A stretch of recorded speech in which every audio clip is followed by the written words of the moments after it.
Richard Armitage was the #2 guy at the State Department under Colin Powell. He was clued into some of the top decisions that were made, but apparently not to some of the others. He says that he was not aware of torture, but that if he was, he might have taken different action. He said this in an interview with Avi Lewis for a program called Fault Lines, and it's an Al Jazeera English interview. Now, Al Jazeera English is not allowed in America. In many of the cable companies, just don't pick it up, right? It's not that it's banned illegally or anything like that, but they do some good reporting, and this was certainly a case of that. And so we have a quick 2-minute clip for you guys. The questions are excellent, and Richard Armitage's answers are very interesting. So let's watch and listen to it right now. I wanted to take from someone who had served in Bush and Cheney's White House. Former Deputy Secretary of State Richard Armitage agreed to meet me and submit to my gentler form of interrogation. Hi there. How do you do? Avi Lewis. Good afternoon. Nice to meet you. you. I've been wanting to talk to you for a very long time, Great. actually. Well, we'll have some fun this afternoon. Have a seat here. Did the United States torture people during the Bush administration? These reports of waterboard have been acknowledged, and as far as I'm concerned, that's torture. You were in the administration at the time? Yes, I was in the administration. You knew that there was waterboarding going on? No, I did not. If torture is against the law, and you say that the United States tortured, waterboarding specifically, that that's a crime, and surely it should be prosecuted. You're using terms like surely this and surely that. I happen to prefer the formulation used by our president, where he says that he's much more interested in reconciliation and correction of these problems. He wants to be a forward-looking man, and that's where I am. So if there were a truth commission, and it revealed that torture took place systematically by the Bush administration, then the truth should lead to some consequences. Well, I'm suggesting the consequences might be remedial rather than you're looking to throw someone in the hoosegow. So the question is, if you don't think that a legal process is the process, what process do you think should be followed? Well, you might go back to what was envisioned by the framers of the Constitution. It was called congressional oversight. This is their job. I don't think that members of the Senate particularly want to look into these things, and they might have to look at themselves in the mirror. Where were they? Where were they? They're your representatives, too. They weren't here. They weren't doing their job. They were AWOL, absent without leave. While Richard Armitage insists that he knew nothing about torture at the time, he did tell me that he and Colin Powell, his boss at the State Department, lost a major battle within the administration over whether or not the Geneva Conventions applied to the so-called war on terror. So when you knew that the administration of which you were a part was departing from the Geneva Conventions and sidelining them, why didn't you quit?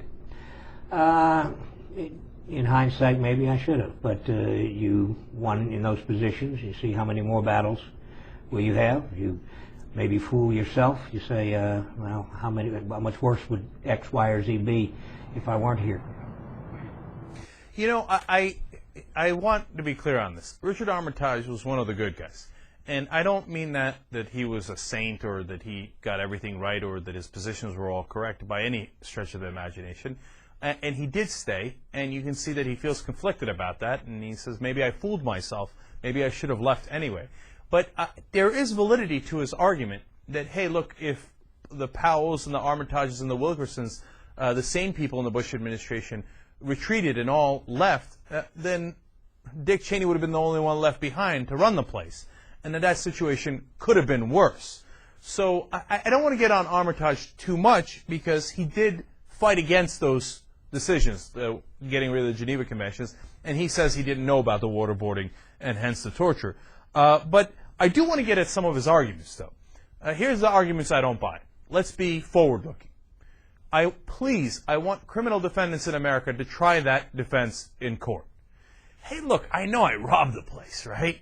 But come on, let's be forward-looking. What are you going to look at the past for? Yeah, I robbed the place yesterday. That's in the past. Well, when I look forward, I look forward to not robbing the place tomorrow. Do you think that's going to work in court? Do you think it would work with anyone outside of politicians? Then he says, well, you know, I don't want to throw anyone in the hoosegow, which I had not heard before. That's a fun new term for me. He says, I want the consequence to be a little bit more remedial. I'd like that too. You know, when Bernie Madoff goes to get sentenced, and he's like, come on, I mean, I stole $50 billion, but can we have the consequences be a little bit more remedial?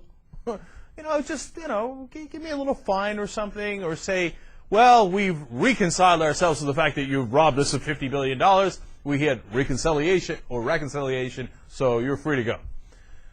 No, it wouldn't work under any other circumstance except when you have politicians who break the laws. And then the final bit that really got me is, hey, look, you guys should have done oversight. But at the time, if you tried to do congressional oversight, they'd have beat you with a whooping stick. They're like, oh, look at this partisan witch hunt. These Democrats, all they want to do is play politics. And now, when you turn around and you didn't do it because you were weak and the Democrats did not do it, well, I understand they were in the minority for a majority of the Bush administration, but they had their opportunities to make a big row, as you see the Republicans do, and they had their opportunities when they were in the majority to do investigations, and they didn't do it because they were scared, and now the Republicans turn around and go, well, you see, they didn't do any congressional oversight. Just as much their fault. And then when you ask them, well, should we do something now? They say, oh, no, don't do anything now. Look forward. And then in a couple of years, you know what they'll tell you? Well, you should have done something in 2009.